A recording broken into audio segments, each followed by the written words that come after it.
अस्सलाम वालेकुम रहमतुल्लाह। उम्मीद है आप सब लोग खैरियत से होंगे।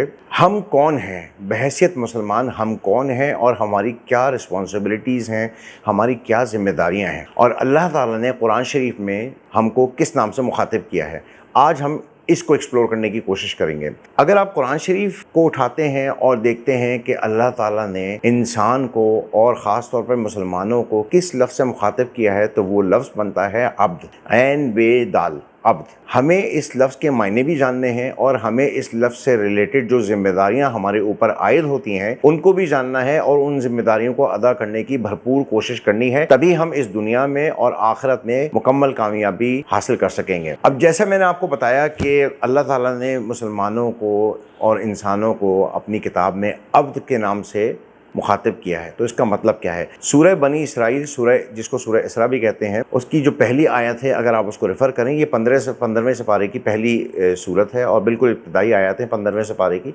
उसमें अल्लाह ताला फरमाते हैं, आऊज़ु बिल्लाहि मिनश शैतानिर रजीम, बिस्मिल्लाहिर रहमानिर रहीम, सुब्हानल्लज़ी अस्रा बिअब्दिही लैलन मिनल मस्जिदिल हराम इलल मस्जिदिल अक़सल्लज़ी बारकना हौलहु लिनुरियहु मिन आयातिना इन्नहु हुवस समीउल बसीर। पाक है वो ज़ात जो ले गई रातों रात अपने बंदे को मस्जिद हराम से मस्जिद अक्सर यानी दूर की मस्जिद तक, जिसके माहौल को हमने बाबरकत बनाया ताकि हम दिखाएं उस बंदे मोहम्मद सल्लल्लाहु अलैहि वसल्लम को अपनी निशानियाँ। यकीनन वही है जो सब कुछ सुनने वाला और देखने वाला है। अगर इसकी इब्तिदाई, इस आयत के इब्तिदाई टुकड़े को हम पढ़ें, सुब्हानल्लज़ी अस्रा बिअब्दिही, यानी अल्लाह ताला की ज़ात वो पाक ज़ात है जो ले गई रातों रात अपने बंदे को। तो इससे हमें एक सबूत ये मिलता है कि अल्लाह ताला ने अपने सबसे प्यारे, सबसे अहम, सबसे इम्पॉर्टेंट बंदे यानी हमारे प्यारे नबी हज़रत मोहम्मद सल्लल्लाहु अलैहि वसल्लम को जिस नाम से मुखातिब किया है वो अब्द है।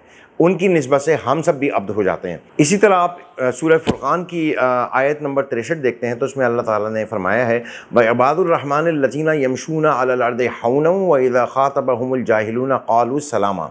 और रहमान के बंदे वो हैं जो ज़मीन पर आहिस्तगी और नरमी के साथ चलते हैं, और जब इनसे मुखातिब होते हैं जाहिल लोग तो वो उनको सलाम कह देते हैं। इसमें भी इबादुर रहमान की जो टर्म अल्लाह ताला ने यूज़ की है वो रहमान के बंदे यानी रहमान के अब्द, ये अल्लाह ताला ने मुसलमानों के लिए और इंसानों के लिए टर्म यूज़ की है। अब इसके मायने क्या हैं? उर्दू में अब्द के मायने जो हैं वो बनते हैं ग़ुलाम के, और अगर आप अरबी ग्रामर की रूह से देखते हैं तो आपको जो अब्द के मायने पता चलते हैं वो हक़ीर तरीन ग़ुलाम के, यानी कि इंसान अल्लाह ताला के हक़ीर तरीन ग़ुलाम है, क्योंकि अल्लाह ताला ने इंसानों को बनाया है। अब्द को अगर आप मायने जानना चाहते हैं, इसको फर्दर एक्सप्लोर करना चाहते हैं, तो आपको दो टर्मिनोलॉजी के बारे में मालूम होना ज़रूरी है। एक तो अब्द, जिसको हमने थोड़ा सा एक्सप्लेन किया अभी, दूसरा है नौकर।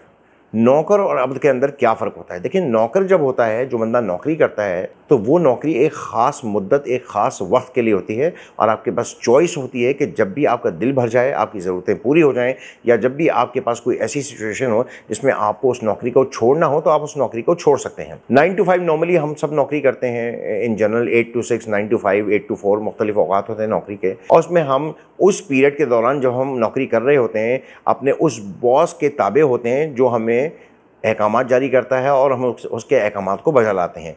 लेकिन जैसे ही 5 बजे के बाद हम अपने घर की तरफ रवाना होते हैं तो हमारी वो लाइबिलिटी ख़त्म हो जाती है, और हम अपने बीवी बच्चों और घर वालों के साथ ज़िंदगी गुजारने के, अपनी मर्ज़ी के मुताबिक ज़िंदगी गुजारने के मजाज होते हैं, और वो टोटली मुकम्मल तौर पे हमारी चॉइस होती है कि हम वो ज़िंदगी किस तरह गुजारते हैं। उसमें हमारी ऑफिस लाइफ का, हमारी वर्क लाइफ का कोई ताल्लुक़ नहीं होता। सबसे इम्पॉर्टेंट बात यही है कि नौकरी जो है एक लिमिटेड टाइम के लिए होती है, एक ख़ास मुद्दत के लिए होती है, और आप उसको कभी भी छोड़ सकते हैं। अब के मायने ये हैं कि आपकी जो ग़ुलामी है वो 24 घंटे की है, यानी आप अल्लाह ताला के 24 घंटे के ग़ुलाम हैं। अपनी सारी ज़िंदगी आपने उस ग़ुलामी के अंदर गुजारनी है, और आपने अल्लाह ताला के ग़ुलामी में उन अहकामात को बजा लाने की कोशिश करनी है जो अल्लाह ताला ने आपके ऊपर नाज़िल फरमाए हैं, और उनकी हिदायत पूरी कुरान शरीफ के अंदर मौजूद है, हदीस मुबारका के अंदर मौजूद है। तो अगर हम अल्लाह ताला के 24 घंटे के ग़ुलाम हैं तो हम पर यह फ़र्ज़ आयद होता है कि हम अल्लाह ताला की ग़ुलामी का हक़ अदा करें, और उसको हक़ अदा करने के लिए जो रहनुमाई हमें मिलेगी वो अल्लाह ताला की किताब यानी कुरान मजीद, फ़ुरक़ान हमीद, और उसके प्यारे नबी हज़रत मोहम्मद सल्लल्लाहु अलैहि वसल्लम की हदीस मुबारका और सुन्नत मुबारका से मिलेगी। उसको हमें फ़ॉलो करना है, और उसके मुताबिक अपनी ज़िंदगी को गुजार के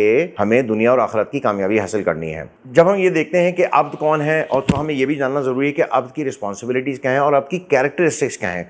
अब्द के, एक ग़ुलाम के, एक अल्लाह ताला के बंदे के औसाफ क्या होते हैं। सूरह फुरक़ान की 61 से 77 तक آیات کو اگر ہم مطالعہ کریں تو کچھ عباد الرحمن کی صفات ہمیں پتہ چلتی ہیں۔ پہلی صفت یہ ہے عباد الرحمن کی، یعنی کہ اللہ تعالیٰ کے بندوں کی، کہ وہ تواضع اور انکساری سے کام لیتے ہیں۔